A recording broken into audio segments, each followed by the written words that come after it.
Maman s'est levée à mon anniversaire et a annoncé, soyons honnêtes, nous ne t'avons jamais aimé. Tout le monde s'est tu. Je me suis levée, j'ai souri et j'ai dit, merci pour l'honnêteté. Puis je suis partie. Le lendemain, 53 appels manqués. Le plus beau cadeau d'anniversaire que j'ai jamais reçu fut 4 mots. Nous ne t'avons jamais aimé. Ma grand-mère disait toujours que la vérité finit toujours par éclater. Elle le disait comme un avertissement. Pour moi, cela s'est avéré être une porte. Mais je m'avance trop. Pour comprendre ce qui s'est passé le 14 octobre, il faut comprendre à quoi ressemblaient les 9 mois précédents, à quoi ressemblait la majeure partie de ma vie, en fait, si je suis honnête. Je m'appelle Chloé Dubois. J'ai 29 ans. Je suis organisatrice d'événements dans une agence de luxe à Lyon, en Auvergne-Rhône-Alpes, ce qui signifie que je suis professionnellement, cliniquement, pathologiquement douée pour m'assurer que les moments importants des autres se déroulent parfaitement. L'ironie de la situation ne m'échappe pas. Un mardi de janvier, un mardi qui ressemblait exactement à tous les autres mardis, j'étais assise à mon bureau dans mon cabinet du quartier de la Presqu'île, avec 4 onglets de navigateur ouverts. Une tasse de café froid à ma gauche et un téléphone coincé entre mon oreille et mon épaule pendant que je tapais. Le café froid n'était pas inhabituel. Je n'avais pas terminé une tasse de café chaud à mon bureau depuis l'automne. Les onglets étaient, dans l'ordre, un portail fournisseur pour un mariage printanier que je coordonnais, un PDF du plan d'étage du lieu pour ce même mariage, un Google Doc avec le plan de table préféré des mariés, et le portail client en ligne de la compagnie d'assurance de mes parents. Où j'étais en attente depuis 22 minutes, attendant d'aider ma mère à réinitialiser un mot de passe qu'elle avait bloqué 3 fois ce mois-ci. La musique d'attente était un arrangement de jazz au piano de quelque chose que je ne pouvais pas identifier. Elle bouclait toutes les 45 secondes. J'étais en train d'écrire un email au fleuriste concernant les dimensions des centres de table lorsque le représentant de l'assurance a décroché. J'ai changé d'oreille sans terminer la phrase. Le représentant, un homme nommé David, d'après le message d'accueil automatisé, m'a guidé à travers le processus de réinitialisation. Cela a pris 4 minutes. J'ai remercié David. J'ai raccroché. J'ai terminé l'email au fleuriste. J'ai envoyé un SMS à ma mère, mot de passe réinitialisé. Tu recevras un email avec les nouvelles informations de connexion. Sauvegarde-les cette fois, s'il te plaît. Elle a répondu 4 minutes plus tard, merci, chérie. Tu es si douée pour ces choses-là. J'ai posé mon téléphone face contre terre sur le bureau. Mon café était froid depuis 1 heure à ce moment-là. Je l'avais versé à 8h15, et il était maintenant 9h47, et quelque part dans ces 92 minutes, j'avais répondu à 6 emails, répondu à 2 appels de fournisseurs concernant un dîner d'entreprise à venir, confirmé la commande de linge pour un mariage en avril. Rappelé à mon père par SMS que sa prescription de tension artérielle devait être renouvelée avant jeudi, envoyé par email à ma mère sa liste de courses pour le dîner du dimanche, un dîner qu'elle annulerait à 16h le samedi, comme elle le faisait souvent. Citant la fatigue et passé 22 minutes en attente avec un mot de passe que j'aurais pu réinitialiser pour elle en moins de 3 minutes si elle m'avait donné le nom d'utilisateur la première fois que je l'avais demandé. Je vous raconte cela non pas parce que c'était inhabituel. Je vous raconte cela parce que c'était un mardi. C'était juste un mardi. J'ai pris le café froid et en ai bu une gorgée parce que le poser, c'était comme admettre quelque chose. Puis mon téléphone a vibré. Une notification de calendrier. Fond blanc, police nette, le genre d'alerte qui ne sait pas qu'elle demande quelque chose. Votre anniversaire est dans 10 mois. Souhaitez-vous organiser un événement? Je l'ai fixé.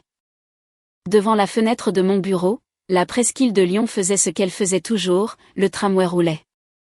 Quelqu'un avec une tasse de café marchait vite, une grue au loin ajoutait un étage à un autre bâtiment. Tout bougeait. Tout allait bien. J'ai tapé en réponse à la notification, oui.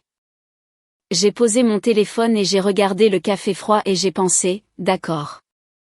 Ensuite, je devrais vous parler de ma mère avant de vous dire quoi que ce soit d'autre, car rien de ce que je fais n'a de sens sans elle. Sylvie Dubois a 54 ans et a toujours été le centre de chaque pièce où elle est entrée. Pas de la manière dont les gens le disent en guise de compliment. De la manière dont un siphon est le centre d'une baignoire, tout se dirige vers elle, qu'il le veuille ou non. Ce n'était pas une mère cruelle d'une manière qui apparaîtrait sur une liste. Elle me nourrissait, m'habillait, venait à mes événements scolaires, prenait des photos. De l'extérieur, la famille Dubois ressemblait exactement à ce à quoi nous étions censés ressembler. Une maison à niveau décalé dans une banlieue au nord de Lyon. Un père qui travaillait dans la gestion logistique, une mère qui organisait des collectes de fonds caritatifs dans le quartier, et une fille douée à l'école et qui ne causait jamais de problème à personne. De l'intérieur, cela ressemblait à ceci. Ma mère devait être consultée pour chaque décision. Pas sollicitée, consultée. Il y a une différence. Lorsque vous demandez conseil à quelqu'un, vous pouvez le suivre ou non. Lorsque quelqu'un doit être consulté, la décision ne se prend pas sans lui. Mon choix d'université. Mon premier appartement. Mon travail.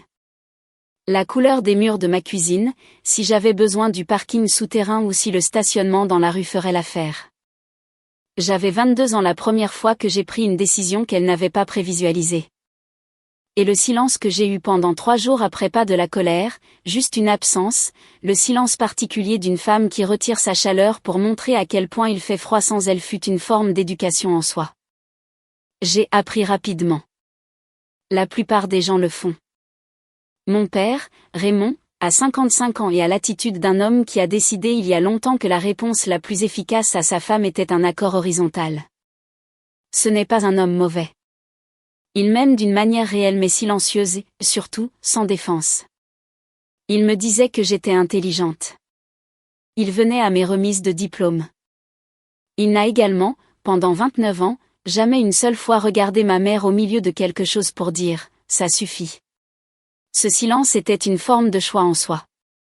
J'ai appelé Jeanne ce soir-là depuis mon appartement de la Croix-Rousse, assise en tailleur sur mon canapé avec un verre de vin dans l'obscurité de janvier contre les fenêtres. Jeanne Moreau a 30 ans, elle est ma meilleure amie depuis que nous nous sommes retrouvés dans le même groupe d'études en 2e année d'université, et elle est constitutionnellement incapable de faire semblant que tout va bien quand ce n'est pas le cas. C'est l'une des choses que j'aime le plus chez elle, et l'une des choses qui a rendu notre amitié parfois épuisante dans la vingtaine. Quand faire semblant que tout allait bien était mon principal mécanisme de défense. Elle m'a demandé comment s'était passée ma journée. Je lui ai raconté, l'appel à l'assurance, la liste de courses, le dîner du dimanche qui serait annulé le samedi, le café froid. Elle est restée silencieuse un instant. Puis elle a dit, « Tu sais ce truc où tu continues à verser d'une tasse ?» J'ai dit que je savais ce que c'était. À un moment donné, tu ne verses que de l'air, a-t-elle dit. Littéralement. Tu es à sec et tu fais toujours le mouvement parce que tu ne sais pas comment t'arrêter. J'ai regardé par la fenêtre le lampadaire de ma rue. Un papillon de nuit le tournait en boucle lente et déterminée, faisant la même chose inutile encore et encore avec un grand engagement. J'ai mis un rappel d'anniversaire aujourd'hui, ai-je dit. Ce n'est pas vraiment de ça que je parlais, a dit Jeanne. Je sais, ai-je dit. Mais c'est lié. Elle a demandé quel genre de fête j'envisageais. Je lui ai dit que je n'avais pas encore trouvé, mais que je savais que ce serait le mien. Pas le nôtre, pas celui de la famille, le mien. Elle a dit, d'accord. Elle a dit que ça sonnait bien. Elle n'a pas demandé ce que j'entendais par cette différence. Elle le savait déjà. C'était janvier. Mon anniversaire était en octobre. J'avais 10 mois, et j'allais les utiliser tous. Laissez-moi vous parler de 3 dîners de Thanksgiving. 3 promotions. 3 dîners du dimanche où je quittais la maison de mes parents et m'asseyais dans ma voiture dans leur allée pendant une minute entière avant de démarrer le moteur, fixant la porte du garage, faisant le calcul du nombre de ces événements qu'il me restait. Je ne vous les raconterai pas tous. Seulement ceux qui comptent. Le premier remonte à 3 ans. J'avais organisé Thanksgiving cette année-là, planifié le menu, commandé la dinde à une ferme locale de Villefranche-sur-Saône parce que ma mère avait mentionné une fois, en passant, qu'elle préférait les races anciennes, fait 40 minutes aller-retour pour la récupérer. L'avait fait mariner toute la nuit, coordonné les accompagnements avec 2 tantes, mis la table avec la bonne nappe. 22 personnes. Le genre de repas que, si quelqu'un d'autre l'avait fait, ma mère en aurait parlé pendant des semaines. Nous terminions le plat principal lorsque ma mère a regardé au bout de la table et a dit, avec la voix qu'elle utilise lorsqu'elle est généreuse, « Je suis si soulagée que Chloé ait enfin trouvé quelque chose de stable. » Je n'étais pas sûre qu'elle y parviendrait. Elle a souri à la tante à côté d'elle. La tante a acquiescé. Comme les gens acquiescent quand ils ne sont pas sûrs de ce à quoi ils consentent mais ne veulent pas le découvrir. J'ai fait passer la cocotte de patates douces. Je n'ai pas dit, j'ai un emploi depuis que j'ai 22 ans, je n'ai jamais manqué un loyer, j'ai été promue 2 fois et j'ai organisé tout ce repas tout en assurant une semaine complète de clients au travail. Je n'ai rien dit de tout cela. J'ai rempli le verre d'eau de quelqu'un et j'ai changé de sujet et plus tard, dans ma voiture dans leur allée, je suis restée assise pendant 58 secondes, j'ai compté avant de tourner la clé. Le deuxième incident remonte à 14 mois, c'était un mardi soir, c'était le dîner chez eux, c'était le soir où je leur ai annoncé que j'avais été promue coordinatrice d'événements seniors. Mon père a dit, « Félicitations, chérie », et c'était réel. C'était tout son cœur en 2 mots et je le savais. Ma mère a posé sa fourchette et m'a regardée avec l'expression particulière qu'elle porte lorsqu'elle est sur le point de recadrer quelque chose à mon avantage. « Assure-toi juste que le travail ne devienne pas toute ta personnalité, chérie », a-t-elle dit. Les hommes peuvent trouver ce genre de choses peu attrayant. J'avais 28 ans. Je n'avais pas demandé son avis sur les hommes. Je ne pensais pas, à ce moment précis, aux hommes du tout. « Merci, maman », ai-je dit. « Je veux juste que tu sois heureuse », a-t-elle dit, reprenant sa fourchette. Raymond a regardé son assiette. J'ai mangé mon poulet et j'ai pensé à la promotion et j'ai laissé le moment faire ce qu'il allait apparemment faire, c'est-à-dire disparaître dans le flux ordinaire d'un dîner de mardi, sans cérémonie ni dispute, ni même reconnaissance que quelque chose venait de se passer. Nous avons parlé du temps après cela. Ma mère avait entendu dire qu'il pourrait y avoir un hiver sec.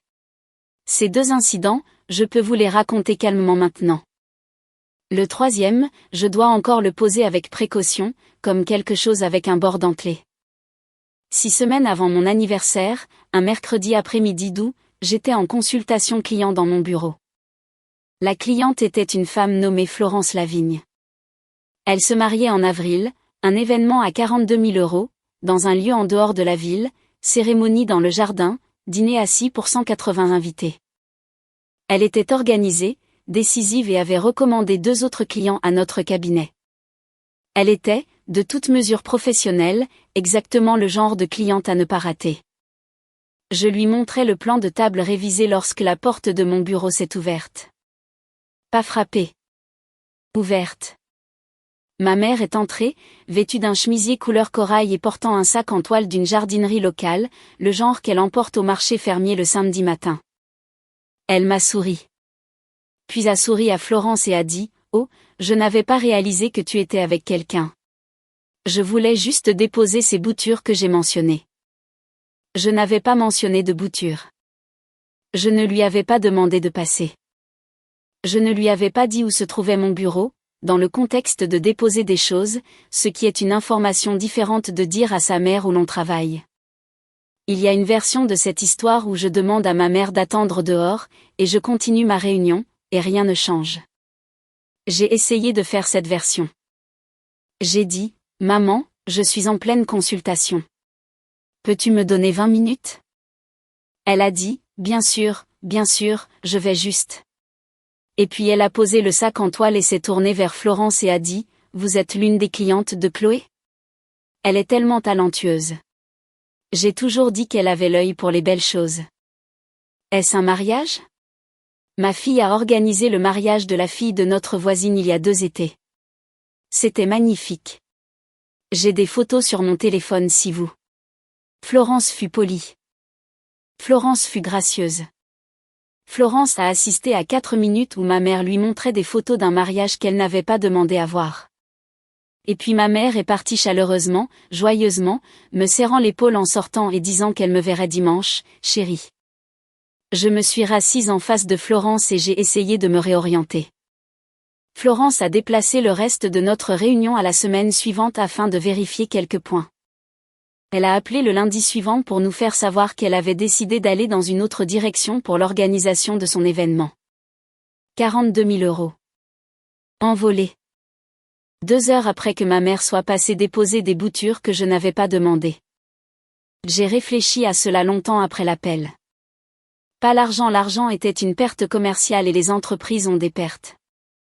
Ce sur quoi je me suis attardée, c'était la qualité spécifique de ce qui venait de se passer. Ma mère n'était pas venue à mon bureau pour me blesser.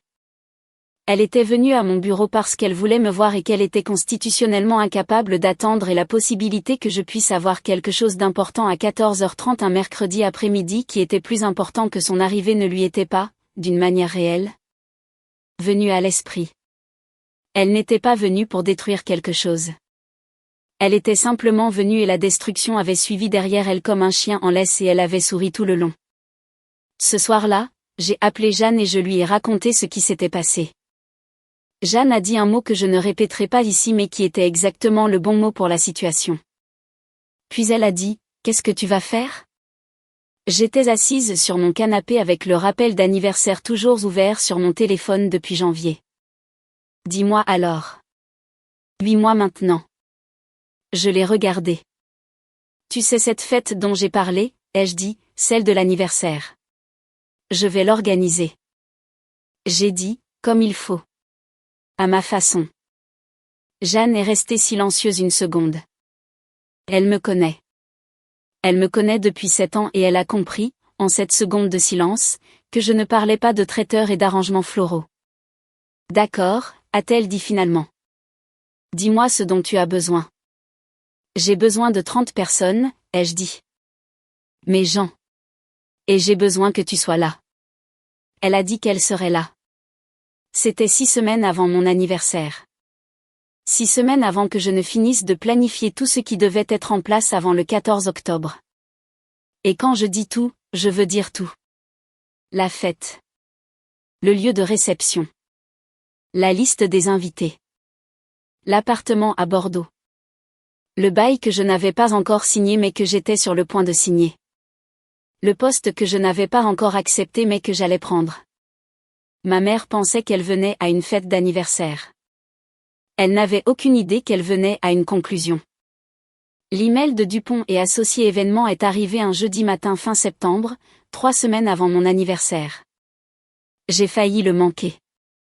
Il avait été acheminé vers le dossier secondaire que mon compte professionnel utilise pour la correspondance non client et je ne l'ai trouvé que parce que je nettoyais ce dossier pendant le déjeuner, l'équivalent professionnel de réorganiser un tiroir fourre-tout. Le genre de tâche que l'on fait quand les tâches principales sont sous contrôle et qu'on a besoin de se sentir productif. L'objet disait « Opportunité de directrice principale Lyon à Bordeaux ».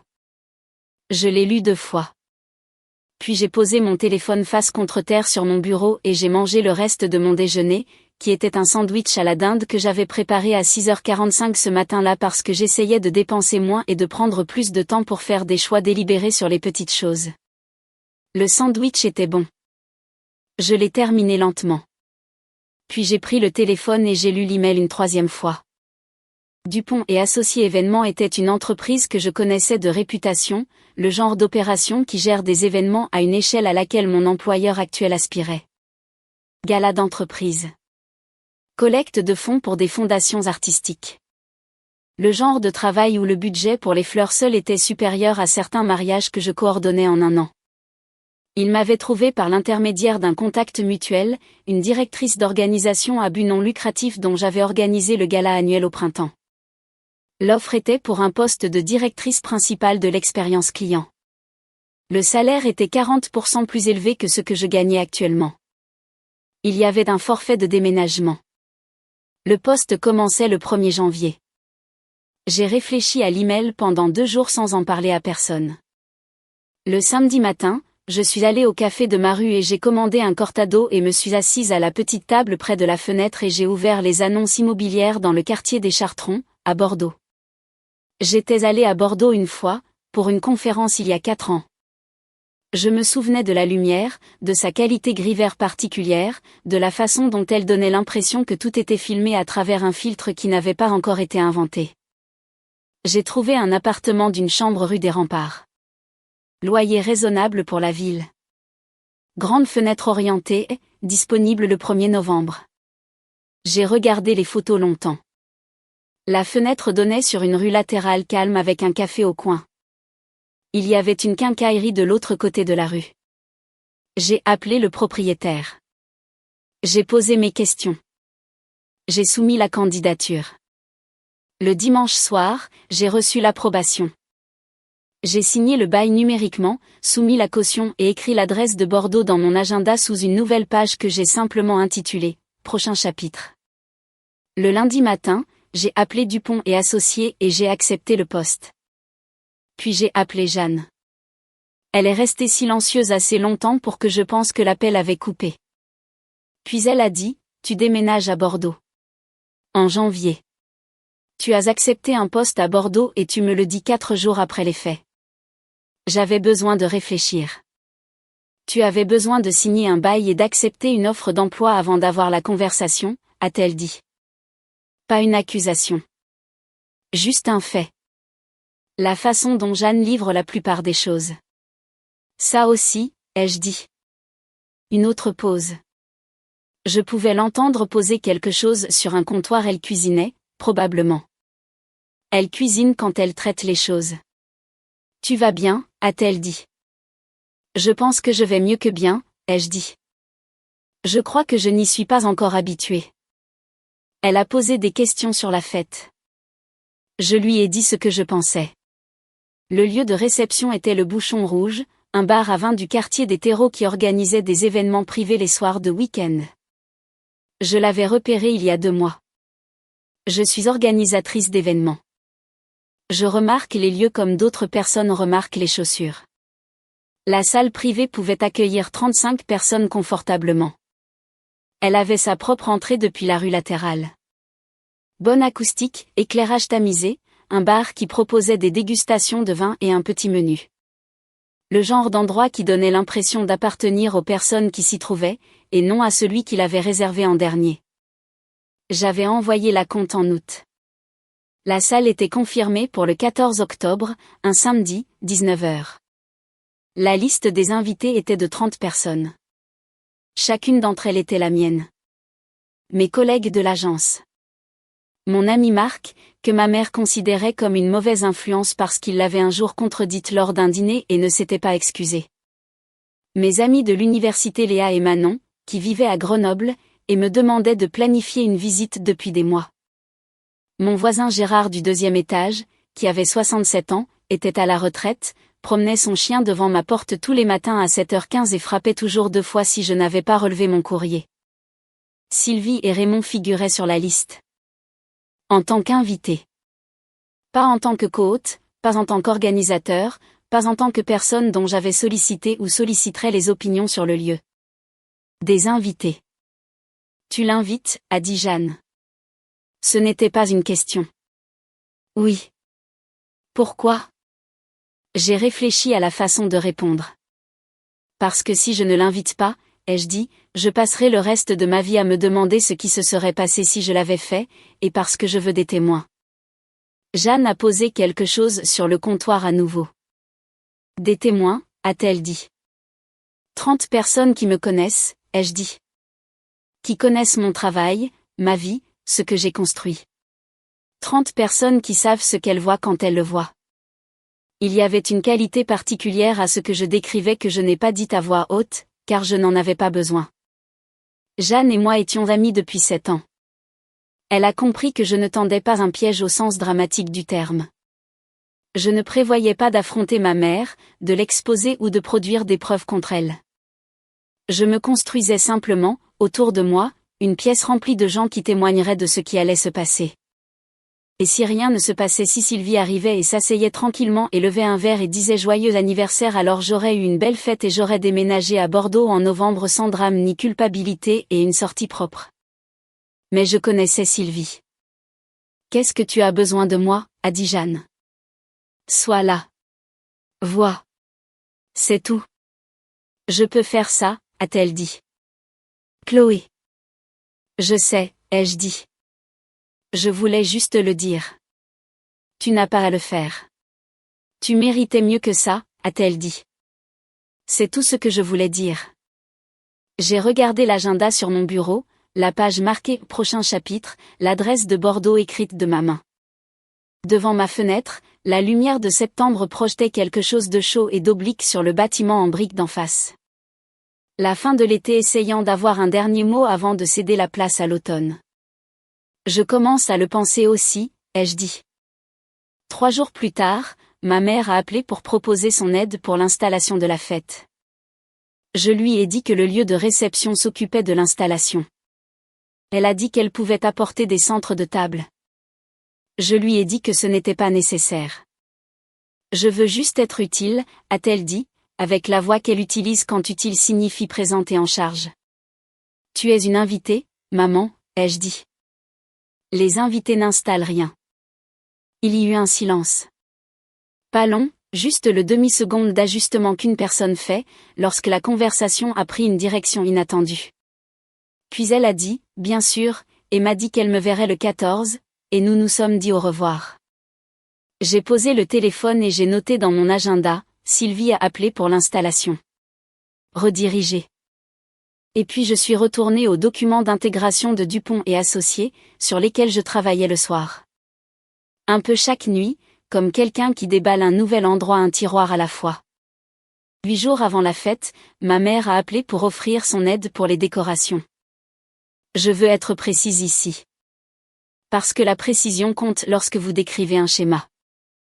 Elle n'a pas demandé si j'avais besoin d'aide pour les décorations.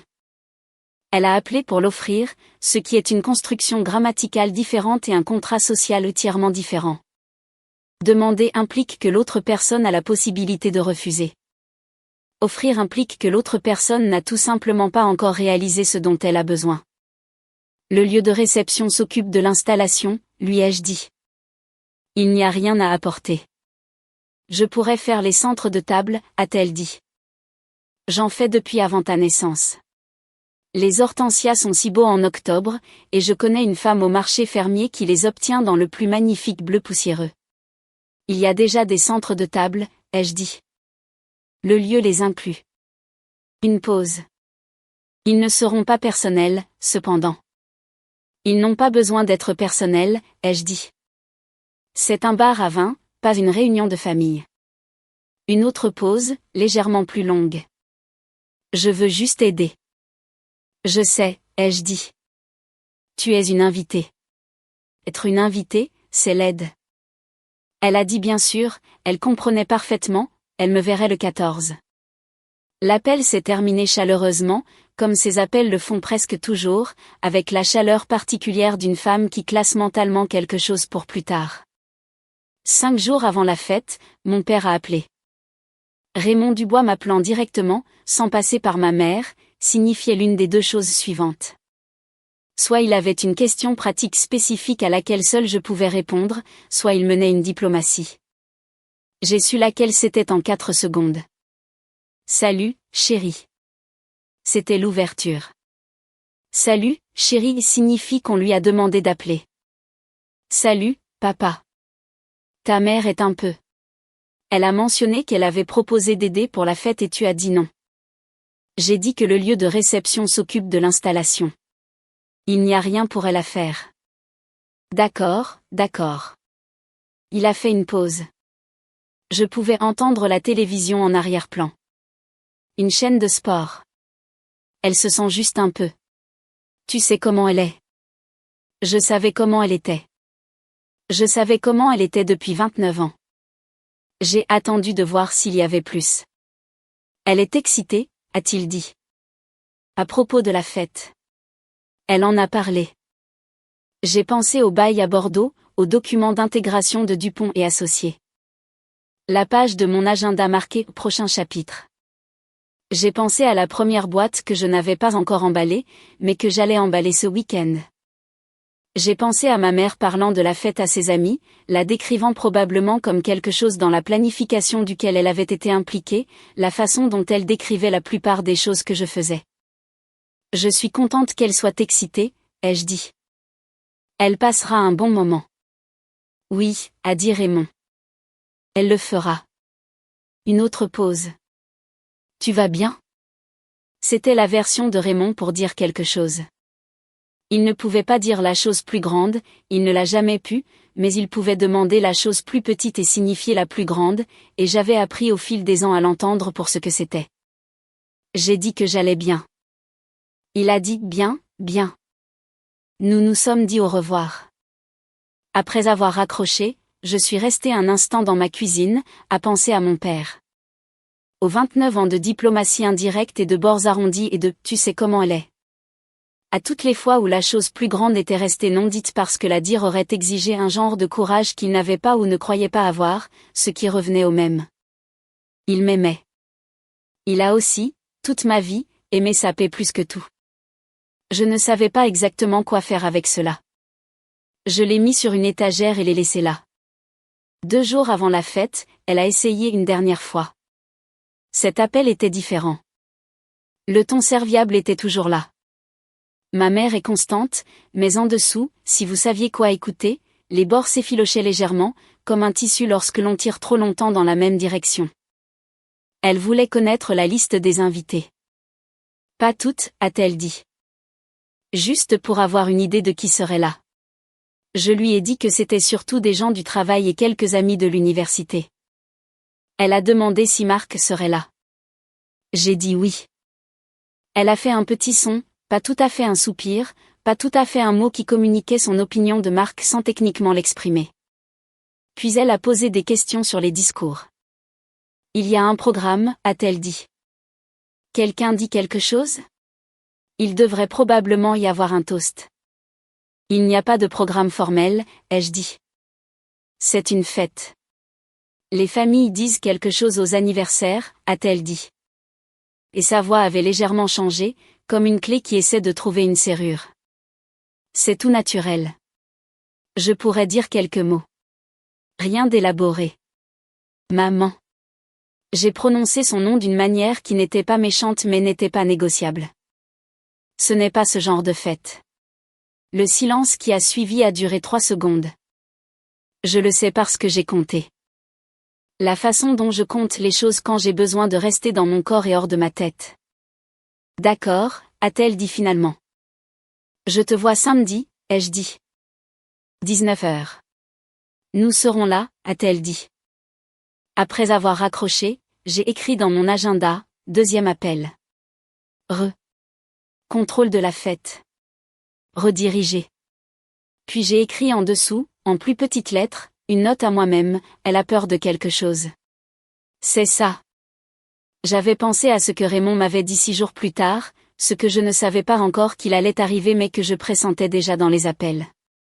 Pas de la cruauté. De la peur. Ma mère avait construit son identité autour du fait d'être nécessaire aux personnes qu'elle aimait.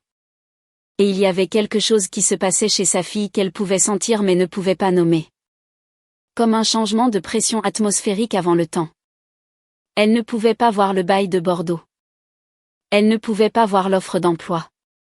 Elle ne pouvait voir qu'une fête d'anniversaire qu'on ne lui avait pas demandé d'aider à organiser. Une liste d'invités pleine de gens qu'elle ne connaissait pas.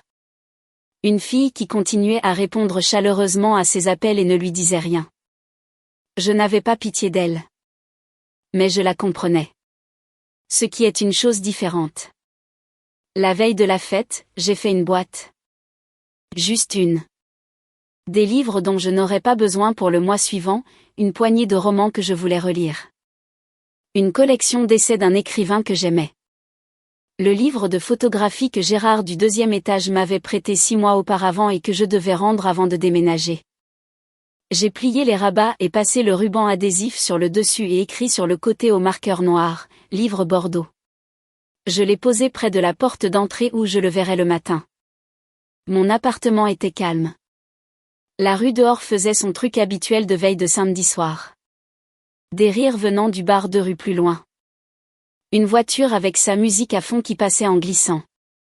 J'ai préparé une tasse de thé que je n'ai pas finie et je me suis assise sur le canapé et je n'ai pensé à rien en particulier. À 22h15, je suis allée me coucher. J'ai dormi 8 heures d'affilée, ce qui, si vous saviez ce que le lendemain allait réserver, pourrait sembler étrange. Mais j'avais planifié pendant 10 mois. Tout ce qui devait être fait était fait. Le bail était signé. Le poste était accepté. La caution du bouchon rouge avait été encaissée en août. La liste des invités avait été confirmée. Jeanne serait là. Il n'y avait plus rien à préparer. J'ai éteint la lumière et fermé les yeux, et j'ai laissé le samedi venir. Je suis arrivée au bouchon rouge à 18h15. La fête ne commençait qu'à 19h, mais je suis organisatrice d'événements et arriver 45 minutes en avance à un lieu de réception n'est pas quelque chose que je fais consciemment, c'est plus un réflexe, comme certaines personnes vérifient la cuisinière 2 fois avant de quitter la maison. J'ai parcouru la pièce. Entrée privée sur la rue latérale. Exactement comme je me souvenais. Lumière chaude au plafond. Pas trop lumineuse. Le genre qui fait que les gens ressemblent à eux-mêmes un bonjour. Ma playlist tournait déjà sur les haut-parleurs, je l'avais envoyée au gérant du lieu la semaine précédente. Les dégustations de vin étaient disposées sur chaque table. 4 verres d'affilée. Les cartes écrites à la main par quelqu'un de leur personnel. Tout était à sa place. Je me suis tenue au milieu de la pièce un instant et je les regardais. 31 chaises autour de 5 tables. La mienne était à la table 3, face à la porte. Parce que je me place toujours là où je peux voir l'entrée, une autre habitude professionnelle que je n'ai plus pu désactiver il y a des années. La pièce sentait le bois et la cire de bougies et quelque chose de légèrement floral venant de la cuisine. Dehors, le bruit de la rue du quartier des terreaux arrivait comme un faible murmure. Une ville faisant son samedi soir. C'était le mien. J'avais construit cela à partir de rien. La façon dont je construis tout, un détail confirmé à la fois. Un acompte encaissé. Un email répondu. Je l'avais fait pour les événements des autres pendant 7 ans. Je l'avais fait pour moi-même exactement une fois. J'ai redressé un verre de vin qui n'avait pas besoin d'être redressé. Et je suis allée attendre près de la porte. Ils sont arrivés comme mes gens le font toujours, par 2 ou 3. Un peu incertain de la pièce jusqu'à ce qu'ils me voient. Et puis, immédiatement plus. Marc est arrivé le premier. Ce qui m'a surprise. Car Marc est constitutionnellement opposé à la ponctualité. Il m'a serré dans ses bras et m'a dit que j'avais l'air de quelqu'un qui avait pris une décision, ce qui n'était pas entièrement inexact. Léa et Manon sont venues ensemble de Grenoble. Déjà à mi-chemin d'une histoire sur le trajet qu'elles ont fini de me raconter simultanément en 2 versions différentes. Gérard du 2e étage est arrivé dans une veste de sport que je ne lui avais jamais vu porter, avec une carte et une enveloppe jaune, et m'a dit que mon appartement avait été très silencieux cette semaine. Et j'ai dit oui, j'avais été occupée. Et il a dit qu'il s'en doutait. Ma collègue Rachel a amené son mari et une bouteille de vin d'un vignoble de Bourgogne qu'elle a dit que j'aurais besoin plus tard. Sans raison particulière. 30 personnes. À 19h30, la pièce avait son propre son, des conversations qui se chevauchaient. Des rires, la chaleur particulière des gens qui sont contents d'être quelque part. Je me suis déplacée entre les tables comme je me déplace toujours lors des événements. Brièvement, attentivement, m'assurant que chaque personne se sentait vue sans laisser aucune conversation me retenir assez longtemps pour que je ne puisse plus lire la pièce. Jeanne est arrivée à 19h20 et m'a trouvée au bar. Elle a commandé un verre de pinot et s'est tenue à côté de moi et a observé la pièce avec le calme de quelqu'un qui a été briefé et qui est maintenant en service. Tout va bien, a-t-elle dit. Oui, ai-je dit. Elle a hoché la tête une fois, et c'était la fin de cette conversation. Sylvie et Raymond sont arrivés à 19h22. Ils furent les derniers invités à arriver, ce que j'ai noté sans rien y interpréter. Sylvie portait un chemisier de soie d'un bordeaux profond, considérablement plus formel que ne l'exigeait le lieu. Et elle avait les cheveux coiffés d'une manière qu'elle réserve aux occasions qu'elle considère importantes. Raymond portait un blazer et avait pensé à se raser, ce qu'il ne fait pas toujours le week-end. Ma mère est entrée et ses yeux ont parcouru la pièce comme ils le font toujours dans tout nouvel espace. Rapidement, cataloguant. Elle cherchait des personnes qu'elle reconnaissait. Elle n'en a trouvé aucune, pas un visage qu'elle connaissait, pas une personne qui s'est tournée à son entrée.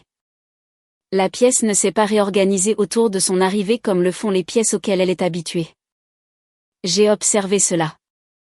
J'ai observé son sourire s'ajuster d'une fraction toujours présent, toujours chaleureux, juste légèrement recalibré.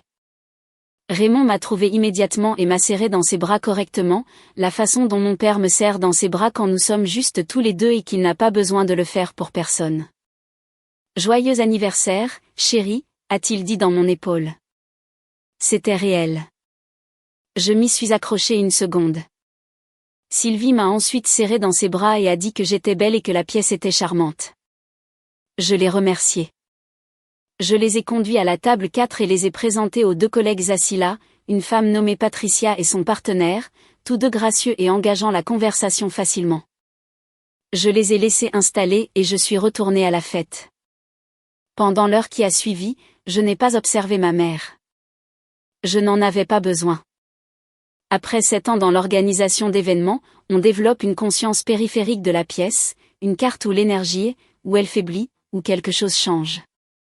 Ma mère était à la table 4 et l'énergie y était agréable mais contenue. Sylvie a tenté plusieurs conversations. La plupart furent brèves. Les gens dans cette pièce me connaissaient, ils connaissaient mon travail, ma vie, ma façon de fonctionner. Ils n'avaient aucun cadre de référence commun avec ma mère et elle n'avait rien à leur offrir, à part le fait d'être ma mère, ce qui, dans cette pièce, ce soir-là, n'était pas une accréditation qui avait du poids. J'ai vu son verre de vin être rempli 2 fois. J'ai vu Raymond poser sa main sur son bras à un moment donné et se pencher pour dire quelque chose. Je l'ai vu hocher la tête et se redresser. À 20h30, j'ai coupé le premier des gâteaux d'anniversaire l'idée de Gérard. Il avait coordonné avec le lieu sans me le dire. Un petit gâteau au chocolat à un seul étage avec une seule bougie, parce qu'il a dit qu'une suffisait et que tout le reste était de la frime. Tout le monde a chanté. J'ai soufflé la bougie. Marc a fait un toast de 3 phrases et entièrement exact, ce qui est le seul genre de toast qui vaille la peine d'être fait. À 20h41, dans ma vision périphérique, j'ai vu ma mère repousser sa chaise. Mon corps l'a enregistré avant mon esprit. Mes mains, qui tenaient une fourchette et une petite assiette, sont restées immobiles. Pas immobiles, sans raideur. Comme une pièce devient silencieuse juste avant que quelque chose ne se passe. Sylvie s'est levée. Elle n'a pas tapoté un verre. Elle n'a pas demandé l'attention avec un mot. Elle s'est simplement levée et a élevé la voix. Et dans une pièce où 30 personnes avaient 30 conversations, cela a percé le silence comme le fait toujours un certain type de voix. Non pas parce que c'était fort, mais parce que c'était décidé. Puis-je juste? Tout le monde peut prendre un instant? Elle regardait la pièce, pas moi. Sa voix était celle qu'elle utilise lorsqu'elle est sur le point de dire quelque chose qu'elle s'est persuadée être courageux. Je suis assise ici toute la soirée à regarder tout le monde dire à Chloé à quel point elle est merveilleuse. Et je pense. Elle a fait une pause. Quelque chose a traversé son visage que je ne pouvais pas nommer et que je n'ai pas essayé de nommer. Je pense qu'il est temps pour un peu d'honnêteté. De la vraie honnêteté. Le genre que les familles se doivent. La pièce était devenue silencieuse. Complètement. Comme les pièces le deviennent lorsque quelque chose passe de la célébration à autre chose, et que personne ne sait encore ce que cette autre chose va être. Elle m'a regardé alors. Nous ne t'avons jamais vraiment aimé, a-t-elle dit. Pas comme un parent devrait. Je ne sais pas pourquoi. J'y ai réfléchi et je n'ai pas de réponse. Mais je pense que tu mérites d'entendre la vérité. 30 personnes. Pas un son. Je n'ai pas regardé Raymond. J'ai regardé ma mère. Elle était toujours debout. Tenant toujours son verre de vin. Et sur son visage, je pouvais voir la chose sous la chose. La peur qui s'était accumulée à travers chaque appel téléphonique, chaque offre redirigée, chaque question sans réponse concernant une liste d'invités qu'elle ne reconnaissait pas. Elle était venue ici pour reprendre quelque chose. Elle avait visé le centre de la pièce et tiré. Et maintenant elle attendait de voir ce qui allait tomber. J'ai posé ma fourchette. J'ai posé mon assiette. Lentement. Sans hâte. 3 secondes. Je me suis levée. Je l'ai regardé comme on regarde quelque chose qu'on essaie de voir clairement depuis très longtemps et qu'on peut enfin voir. Merci pour l'honnêteté, ai-je dit. Puis j'ai tendu la main derrière ma chaise et j'ai pris ma veste. Je ne l'ai pas mise, je l'ai juste tenue. Comme on tient quelque chose quand on sait qu'on va en avoir besoin mais qu'on ne court pas. J'ai regardé Jeanne de l'autre côté de la pièce. Elle me regardait déjà. Nous n'avons pas eu besoin de mots pour ce qui s'est passé entre nous. Nous étions amis depuis 7 ans. J'ai marché jusqu'à la porte. Je l'ai ouverte sur la rue latérale. Et l'air d'octobre est entré. Frais et particulier. Sentant la ville et quelque chose qui brûlait au loin, des feuilles peut-être, ou une cheminée dans la rue de quelqu'un. Je n'ai pas regardé en arrière. Je n'en avais pas besoin. Je suis resté dans ma voiture pendant 5 minutes avant de faire autre chose. Le moteur était éteint. L'horloge du tableau de bord affichait 20h57. La rue latérale était calme.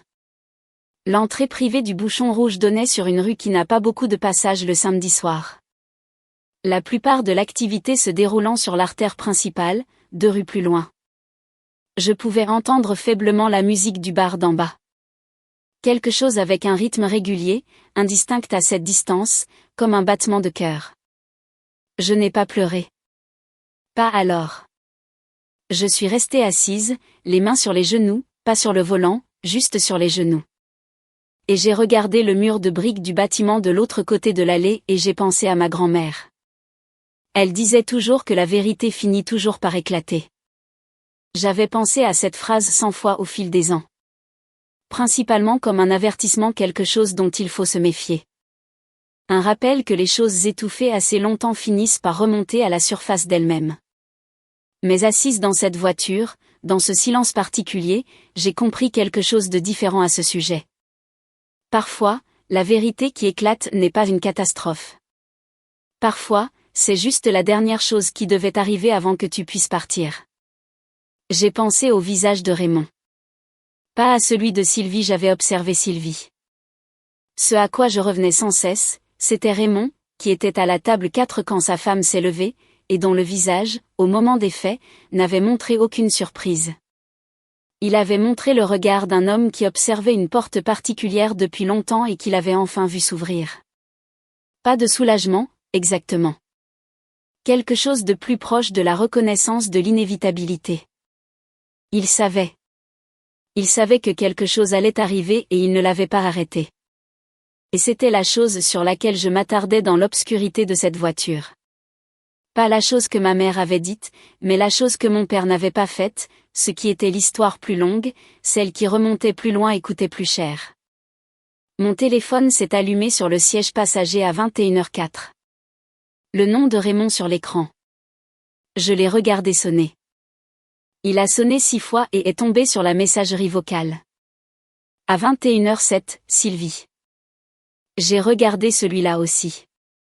À 21h09, un SMS de ma collègue Rachel qui avait été à la fête. Tu vas bien? Où es-tu parti? C'était insensé. Appelle-moi. À 21h12, Raymond à nouveau. À 21h18, un numéro que je ne reconnaissais pas, qui s'est avéré, quand je l'ai vérifié plus tard, être mon cousin Antoine, à qui je n'avais pas parlé depuis presque 1 an et qui avait apparemment déjà entendu parler de quelqu'un. Ce qui m'a dit tout ce que je devais savoir sur la rapidité avec laquelle cela avait commencé à se propager. J'ai démarré la voiture. J'ai conduit jusqu'à l'appartement de Jeanne à Bellecour, ce qui a pris 11 minutes à cette heure-là. Je me suis garée dans la rue. Je suis montée. Elle était déjà rentrée, elle avait quitté la fête peu après moi, ce que j'ai appris plus tard n'était pas selon un plan entre nous mais simplement parce qu'après mon départ, la pièce était devenue étrange d'une manière qui rendait le fait de rester un choix qu'elle n'était pas prête à faire. Elle a ouvert la porte quand elle m'a entendu dans l'escalier et elle n'a rien dit, ce qui était exactement ce qu'il fallait. Elle a fait du thé. Je me suis assise à sa table de cuisine. Pendant quelques minutes, aucune de nous n'a parlé. Elle m'a raconté ce qui s'était passé après mon départ. Je vais le raconter comme elle me l'a raconté, brièvement, car ce n'est pas une personne qui élabore quand les faits sont suffisants. Sylvie était restée debout pendant environ 30 secondes après mon départ. La pièce était silencieuse pendant la majeure partie de ce temps. Puis quelqu'un de la table 1, une femme nommée Danielle, qui travaille dans le département des opérations de mon agence et que je connais depuis 4 ans, s'est levé, a marché jusqu'à la table 4 et a dit à Sylvie. D'une voix assez calme pour être polie et assez claire pour être entendue, vous venez de dire à votre fille que vous ne l'aimez pas. À sa fête d'anniversaire. Devant 30 personnes. Je veux m'assurer que vous comprenez ce que vous avez fait. Sylvie avait commencé à répondre. Raymond lui a posé la main sur le bras. Daniel est retourné à sa table. Au cours des 20 minutes suivantes, plusieurs personnes sont parties. Pas de manière dramatique, elles se sont dit au revoir, ont récupéré leurs vestes et sont parties. Ceux qui sont restés ont terminé leur vin et ont parlé de la manière prudente dont les gens parlent après que quelque chose a fissuré l'ambiance de la pièce. Quelques-uns ont approché Raymond séparément pour lui dire bonne nuit. Personne n'a approché Sylvie. À 21h30, selon Jeanne, la pièce était presque vide.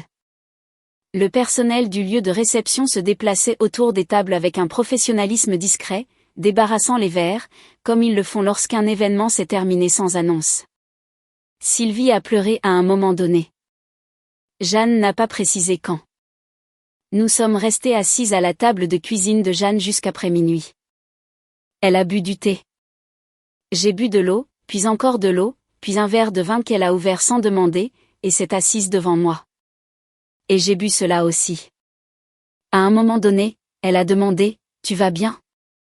J'ai réfléchi correctement avant de répondre, car elle méritait une réponse correcte. « Je pense que ça ira, » ai-je dit. Je ne suis pas sûre d'y être encore. Elle a hoché la tête. C'était suffisant pour elle. Mon téléphone continuait de s'allumer sur la table entre nous. J'avais coupé le volume dans la voiture. Nous l'avons regardé s'allumer et s'éteindre. S'allumer et s'éteindre. Comme quelque chose essayant d'attirer l'attention d'une pièce qui avait décidé de regarder ailleurs. Raymond. Sylvie. Raymond encore. Ma tante Lynn, qui habite à Grenoble. Un numéro que je ne reconnaissais pas. Raymond. Raymond. À 22h41. Un nom auquel je ne m'attendais pas. Tante Caroline. Je l'ai regardé un instant. Puis j'ai retourné le téléphone face contre terre. Pas encore. Je savais ce que cet appel contenait. J'avais connu Caroline toute ma vie, et je savais qu'elle dirait les bonnes choses, et je n'étais pas encore prête pour les bonnes choses. J'avais besoin d'une nuit de plus pour m'attarder sur les mauvaises. Tu devrais dormir, a dit Jeanne finalement. Je sais, ai-je dit. Je n'ai pas bougé. Elle m'a apporté une couverture du placard du couloir et l'a posée sur le canapé. Elle a éteint la lumière du plafond et a laissé la lampe du coin allumée, celle avec l'ampoule chaude. Elle est allée dans sa chambre. Je me suis allongée sur le canapé et j'ai regardé le plafond. Dehors, la ville faisait ce qu'elle fait toujours, elle continuait, indifférente et continue, pleine de ses propres affaires. Quelque part là-bas, dans un bar à vin du quartier des terreaux, le personnel empilait les chaises. Dans une maison de la banlieue nord, ma mère pleurait encore ou avait arrêté. Mon père dormait ou était allongé dans l'obscurité à regarder son téléphone. Dans un dossier sur mon ordinateur portable à la maison, il y avait un bail signé pour un appartement rue des Remparts, à Bordeaux, Nouvelle-Aquitaine. La lampe dans le coin donnait juste assez de lumière pour voir. J'ai fermé les yeux. Le matin, Jeanne a fait du café et nous nous sommes assises à sa table de cuisine à nouveau, et cette fois j'ai parlé. Pas de ce que ma mère avait dit, j'avais pris une décision quelque part dans la nuit, allongée sur ce canapé, que je n'allais pas passer les heures après la fête à cataloguer la blessure. Je savais ce qu'elle avait dit. J'y avais assisté. Ce dont j'avais besoin de parler, c'était la partie que je ne voulais pas regarder directement. La partie qui était la mienne. Je savais, ai-je dit, pas spécifiquement, mais en général. Je savais depuis des années de quoi elle était capable.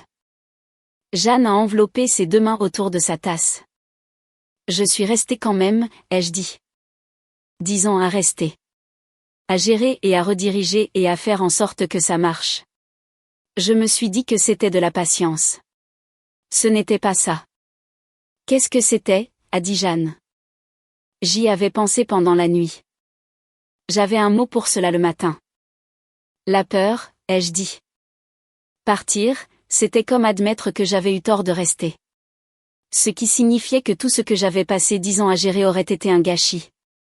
Alors je continuais à rester pour prouver que ce n'était pas le cas. Jeanne a regardé son café. Ça, c'est le mien, ai-je dit. Cette partie est la mienne. Elle a hoché la tête. Pas pour admettre que c'était ma faute, pour admettre que je le voyais clairement. Il y a une différence, et elle savait que je connaissais la différence, alors elle ne l'a pas expliqué. C'est à ça que ressemble 7 ans d'amitié. Les choses que tu n'as pas besoin de dire. J'ai pris mon téléphone. 41 notifications. J'ai commencé à lire. Voici à quoi ressemblent 53 appels manqués, de l'intérieur. 9 de Raymond. Répartis sur samedi soir et dimanche matin. 4 de Sylvie. 2 de mon cousin Antoine. 1 de ma tante Lynn, 1 de l'amie de ma mère, Patricia. Et un numéro que j'ai finalement identifié comme appartenant à une femme de l'église de Sylvie, à qui quelqu'un avait apparemment raconté quelque chose. 1 de Daniel, qui disait seulement « ça, c'est du cran. Appelle-moi quand tu veux ». Et puis le SMS de Raymond, à 23h47 samedi, « S'il te plaît, appelle-moi quand tu peux. Ta mère est très bouleversée. » Raymond, à 2h09 dimanche, l'avis de renouvellement d'assurance est arrivé. Je ne sais pas à quel compte il est rattaché. Connais-tu les identifiants pour le portail? J'ai lu celui-là 2 fois. Le portail d'assurance. Celui dont j'avais réinitialisé le mot de passe en janvier. Un mardi. En attente pendant 22 minutes pendant que je déjeunais à mon bureau. Raymond, à 9h14 dimanche, j'ai trouvé le rendez-vous médical de ta mère dans l'agenda. Celui de jeudi. L'as-tu programmé? Je ne savais pas qu'il était là. Sylvie, à 11h de dimanche un message vocal, que je n'ai pas encore écouté. Je l'ai laissé. Raymond, à 13h30 dimanche, je suis désolé, Chloé. Je suis désolé de ne pas l'avoir arrêté. Je ne sais pas si cela aide. Cela a aidé un peu et pas assez, ce qui est probablement la chose la plus précise que je puisse dire sur la plupart de ce que mon père m'a offert au fil des ans. J'ai posé le téléphone. Jeanne avait lu son propre téléphone, me laissant de l'espace, et elle a levé les yeux. Mauvais, a-t-elle dit. Mon père a envoyé un SMS à 2h du matin demandant les identifiants du portail d'assurance, ai-je dit. Elle a posé son téléphone. Il ne savait pas que le rendez-vous existait, ai-je dit. Celui que j'ai pris pour ma mère en août. Il l'a trouvé dans l'agenda et ne savait pas ce que c'était. Ce qu'il y a avec ce SMS, ce sur quoi je devais m'attarder, ce qui n'était pas dramatique et était d'une certaine manière plus difficile pour ne pas être dramatique, c'était ceci. J'avais fait ces choses pendant si longtemps que les gens pour qui je les faisais avaient cessé de remarquer qu'elles étaient faites. Le portail. Le rendez-vous. Le rappel de prescription. La liste de courses. Le renouvellement d'assurance.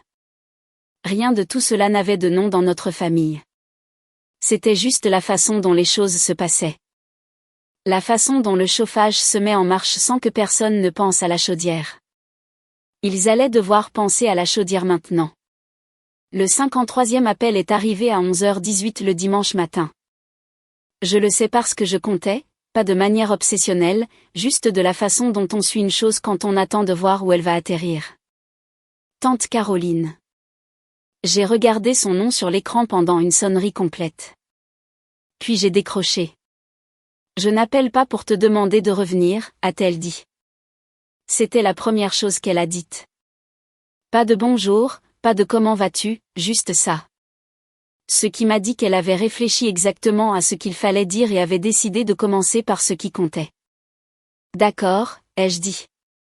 Je voulais juste que tu saches que ce qu'elle a dit n'est pas vrai. Sa voix était ferme. Elle avait la voix d'une femme qui observait sa jeune sœur depuis 50 ans et qui avait beaucoup d'opinions qu'elle avait principalement gardées pour elle-même. Ça n'a jamais été vrai. Et je ne sais pas si ça aide quoi que ce soit. Ça aide un peu, ai-je dit. Une pause. Puis, tu vas quelque part? J'ai regardé la fenêtre. La lumière d'octobre traversant la vitre, mince et particulière. Bordeaux, ai-je dit. La première fois que je l'avais dit à voix haute à quelqu'un de ma famille. Elle est restée silencieuse un instant. Bien, a-t-elle dit. Juste ça. Bien. Nous avons parlé quelques minutes de rien de conséquent. Je lui ai dit que je resterais en contact. Je le pensais. Ce soir-là, je suis rentrée chez moi. Je me suis assise à ma table de cuisine avec mon ordinateur portable ouvert. La boîte marquée Livre Bordeaux était toujours près de la porte d'entrée où je l'avais laissée vendredi soir. Je l'ai regardée un instant. Puis j'ai ouvert un nouvel email, l'ai adressé à mon manager et mis en copie les RH, et j'ai tapé « Veuillez accepter ceci comme ma notification formelle de démission, effective dans 2 semaines, en lien avec un déménagement à Bordeaux, Nouvelle-Aquitaine. » Je l'ai lu une fois. Je l'ai envoyé. J'ai fermé l'ordinateur portable et je me suis assise dans le calme de mon appartement. La chaudière s'est allumée, ce petit bruit mécanique qu'elle fait lorsque la température descend en dessous d'un seuil que j'avais réglé il y a des années et que je n'ai jamais changé. La chaleur est montée par les bouches d'aération au sol. J'ai préparé le dîner. Je l'ai mangé à table, sans mon téléphone. Dehors, c'était le genre de nuit d'octobre qui ressemble à une clôture, pas triste, juste complète. Comme un chapitre quand on a tourné la dernière page et que le suivant n'a pas encore commencé. J'ai lavé mon assiette. Je suis allée me coucher. J'ai fait du café un mardi matin de novembre, et j'ai tout bu avant qu'il ne refroidisse. C'est une petite chose. Je sais que c'est une petite chose. Mais je ne l'avais pas fait depuis des années, préparer du café et me tenir à une fenêtre et le laisser rester chaud jusqu'au bout. Et debout dans ma cuisine, rue des Remparts, avec la lumière gris-vert de Bordeaux qui entrait par la fenêtre et, je l'ai remarqué. Je me suis permis de le remarquer. L'appartement était à moitié déballé. Des cartons le long d'un mur, des livres empilés sur le sol, attendant des étagères que je n'avais pas encore achetées, une seule chaise à la table de cuisine que j'avais décidé être suffisante pour l'instant. De la fenêtre, je pouvais voir la rue latérale en bas, le café au coin, la quincaillerie d'en face. Un homme promenait un très petit chien dans un imperméable jaune. Pas l'homme, le chien. J'ai fini mon café et je suis allée travailler. Laissez-moi vous raconter ce qui s'est passé, sans drame, parce que c'est comme ça que ça s'est passé. Sylvie a envoyé un message vocal 3 jours après la fête. Il durait 4 minutes. Je l'ai écouté une fois, debout dans mon ancien appartement de la Croix-Rousse avec une boîte à moitié vide ouverte sur le sol à côté de moi. Elle a dit que j'avais embarrassé la famille. Elle a dit qu'elle n'avait fait qu'essayer d'être honnête.